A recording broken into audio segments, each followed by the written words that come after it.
Hello everyone, welcome back to Let's Play Museum Madness. In this episode, we're going to be going on to our next set of exhibits. Yes, I know, Mick. There is no problem. If you take too long here in the main exhibit hall, Mick will be like, hey, are you okay? So yeah, let's move on to the next set of exhibits. In the last episode, we got through computer technology and the discovery of radio. So in this episode, we're going to be going on to energy technology and simple machines, both of which are pretty fun exhibits to explore. Let's go.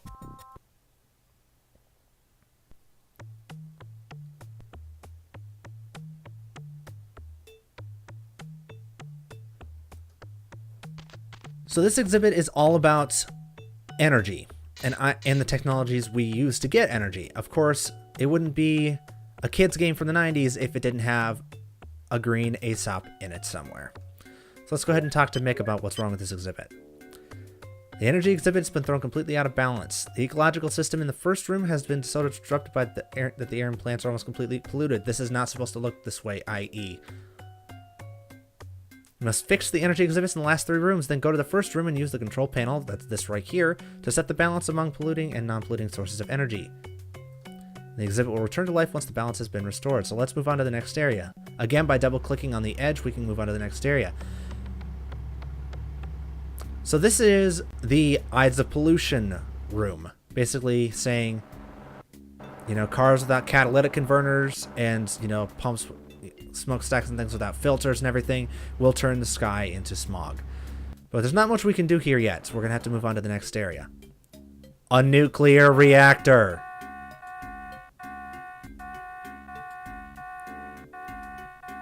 As the frame rate drops because of all the moving parts, let's talk to Mick.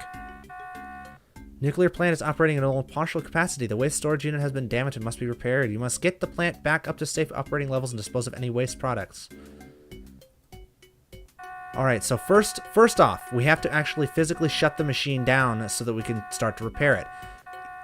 The way we have to do that is to mess with these. I believe these are cooling rods over here on the left.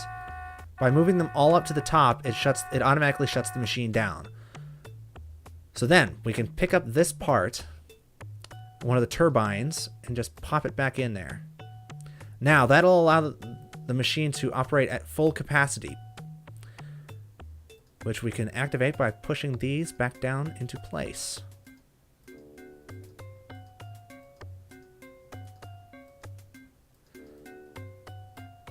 However, even though the reactor is going up to full capacity, I believe it's 100,000 watts. It'll just keep climbing until it hits 100,000 watts. 100,000 volts, I'm sorry. It looks like W, maybe it's a V. The radiation alarm is still going off. You have to find the nuclear waste and store it in a safe place before it can...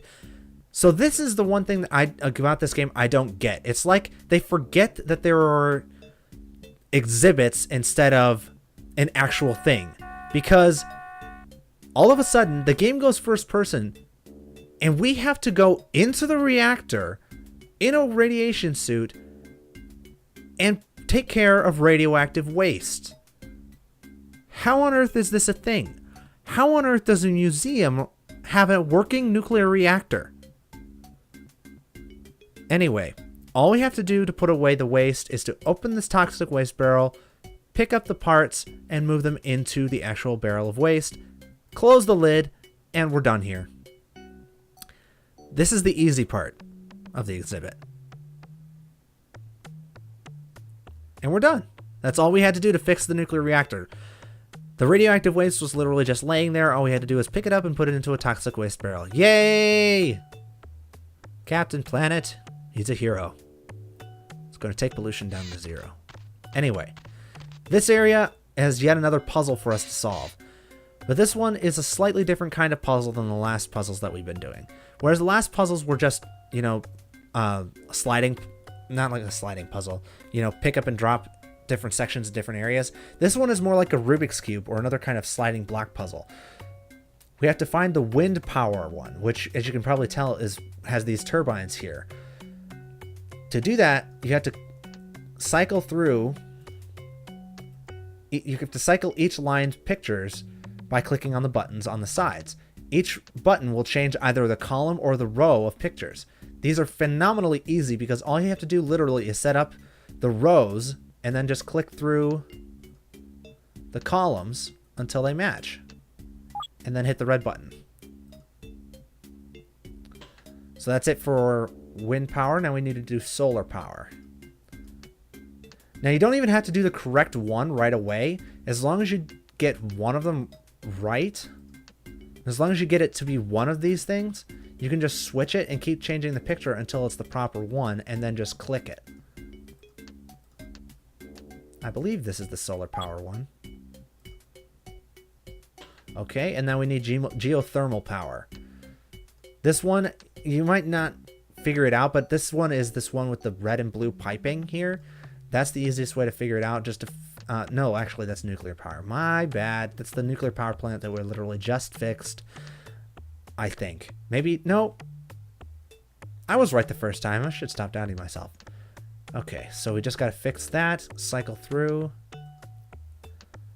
See, they try to make it like a Rubik's Cube, but it's actually a much easier puzzle. Now, before you move on from this one, the geothermal power, note that this is the only time in the game that you can do this. You can actually click on objects within the puzzle. If you had gone to the other exhibit and talked to Mick, where the cars were and the factories were, he would tell you that all the things needed to clean up that exhibit were hidden somewhere else within the exhibit. This is where they are. This is the only time in the game that it hides things from one area inside another puzzle. All of these things we are going to need to fix that area.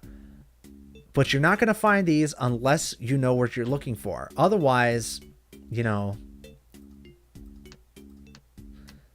you're going to have to look up a walkthrough or something, because that's what I had to do when I was playing through this game again.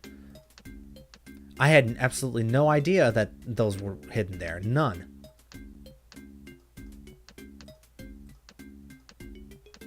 There we go. So wave and tidal power.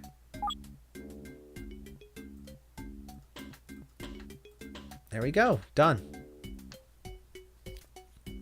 All right. And now we've got the parts that we need to fix that other exhibit. We fixed the reactor here. So let's go here. Whip out our... so we have a stack scrubber, a pipe sealer, and a catalytic converter. The catalytic converter obviously goes on the car. The stack scrubber and the pipe sealer go on the factory machines back here. I'm not sure exactly where, but they go back here somewhere. There we go. So they're basically saying that while these do help, they're not perfect solutions. See? Which, you know, it's completely true. And oddly enough, once you put the catalytic converter in, the cars that drive by in the background change. Whatever. I've given up trying to understand the logic of this exhibit. I gave up trying to understand that after I walked into a nuclear reactor. Anyway, let's go ahead and fix this area. Now this is showing what sort of power we're dependent on here. So what you basically have to do is move these two bars all the way to the bottom, which means that we're not relying on fossil fuels or nuclear power, even though nuclear power is a perfectly legitimate and clean form of energy. You have to move tidal, solar, wind, and geothermal power all the way to the top, and I believe that's what you do to fix this exhibit. If I remember correctly. There we go. Yep. There we go. Everything's nice and green and beautiful again. We don't even get like a ham-fisted message about it though, so at least this game has that going for it. Now we can click on museum map once again and go on to our next exhibit. Simple machines. Basic physics in a game that has no physics. Yay, this is gonna be fun. Machines do work. Yes, they do. Simple machines. Modern technology would not be possible without them, and neither would that kangaroo that's bouncing out of here. See, they try to make a joke here about it maybe being a giant mouse, which makes me think that the writers of this game at one point saw that old Looney Tunes cartoon where Sylvester mistakes a kangaroo for a giant mouse. Anyway, you can see the kangaroo kind of bug out through the exhibit, wreck all of the machines, which we're of course going to have to fix, and then managing to get himself stuck up there. So we're going to have to put the exhibit back together piece by piece, and then we'll have to rescue the kangaroo.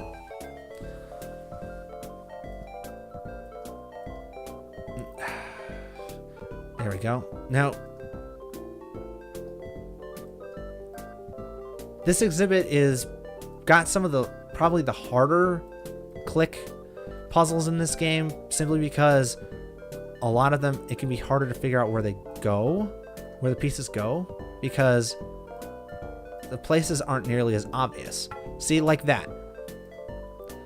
That's why the help button is there, just in case you get stuck. There we go.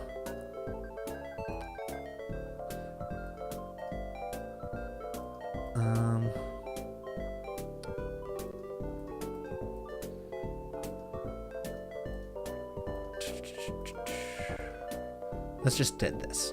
There we go. Okay, so yeah, that's... I guess that makes sense? Like the gray ball swings, hits the red ball. Yeah, there we go. So that's what it's supposed to do right there.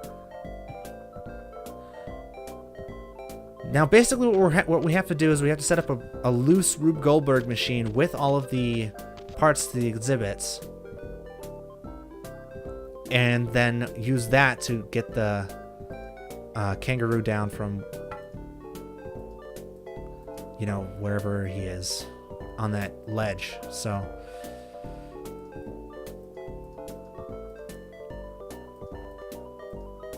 like I said, though, it's easier said than done because a lot of these puzzles can be fairly obtuse.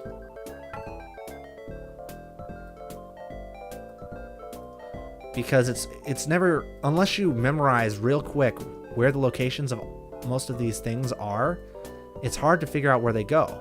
There we go.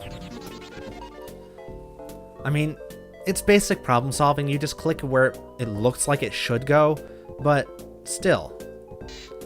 Also, there's a helpful Into First Room button up here at the top that shows, you know, that we can go back to the first room at any time instead of having to wait and come back the other way. So I could discuss what all the simple machines do, but I don't think you guys are here for an educational lesson. So I'm going to just focus on solving the puzzle.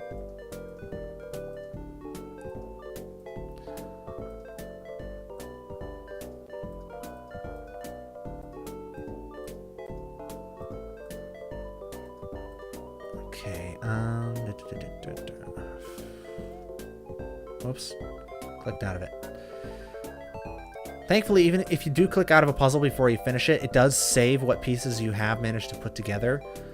So that's helpful. There we go.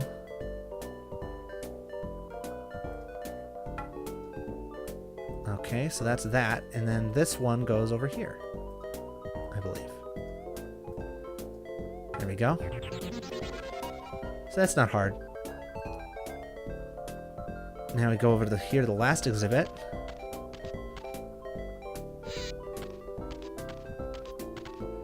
Okay, and this one again isn't hard. It's just, you know, knowing where to put the pieces, and it, you know, because these wheels look identical, but they only go in certain spots. If you tried these wheels in the opposite places, they wouldn't go there. They wouldn't fit. So yeah.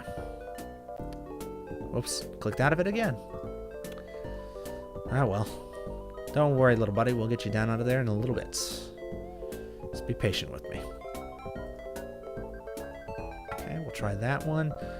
This over here, maybe? Yes. And then... oh, that's some bad flicker there. Okay, we'll try this one up here.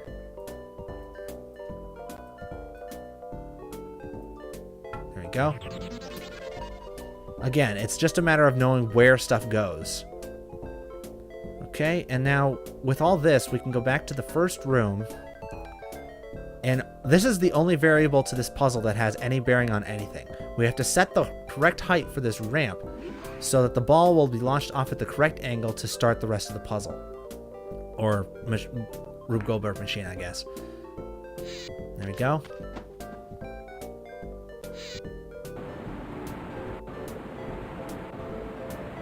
Now, I admit this is kind of a good idea to have kids set up a Rube Goldberg machine for educational purposes, but in execution, it doesn't quite come off the way that it's supposed to because they're just arbitrary puzzles. They're not really actually assembling anything useful. So, fun fact, he says that he might head back to his home cyborg land. You never see the kangaroo again. Even when we go to all of the biology exhibits later on in the game, he's not there. Makes you wonder, huh?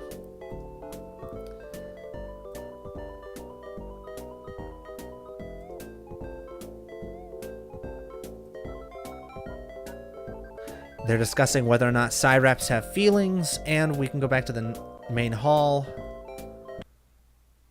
after some bad jumping puns.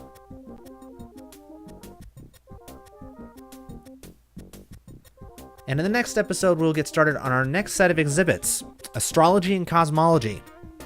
Prepare for more bad Carl Sagan impressions, ladies and gentlemen. I'll see you all next time. Good night.